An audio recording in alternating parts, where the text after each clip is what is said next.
NBA veteran umamin na si Kai Sotto ang dahilan kung bakit maganda ang laro niya. Tara kwentuhan!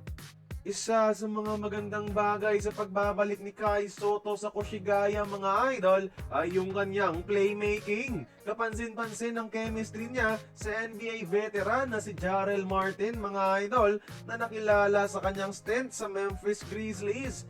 After ng laban nila kontra Sendai, lakas ng papuri sa kanya ni Martin at may inamin pa nga sa media ang dating NBA player. Wala kasing sound sa interview pero sabi niya, according mismo sa transcript ng post ng Koshigaya, Kai's presence is really huge.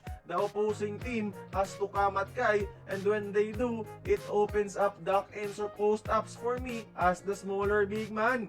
That allows me to convert to points or passes.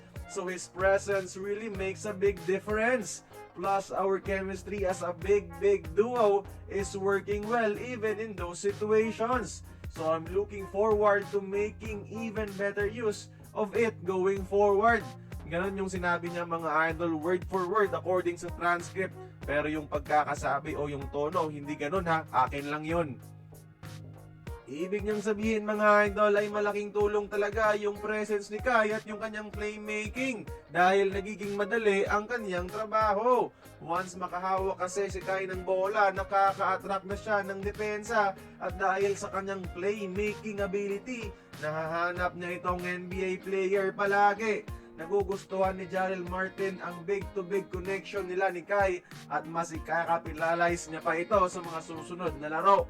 Imagine kung hindi lang sana ni-injured si Kai Sotto, baka isa sa mga top teams pa sana ang Koshigaya ngayon. Pero kung may pahiwatig man ang sinabi ni Jarrell Martin tungkol kay Kai, ito ay good news para sa Gilas dahil mas magiging productive pa ang mga kasabayang big man ni Kai, especially sa Junmar sa Gilas, dahil sa ability ni Kai mag-create ng tira para sa mga kapwa bigs. May galaw si Junmar sa poste, almost the same as Jarrell Martin. Kaya kayo mga idol, tingin nyo, si Kai Sotto kaya ang best passer sa mga Asian centers ngayon? Join the conversation, magkomento lamang sa ibaba.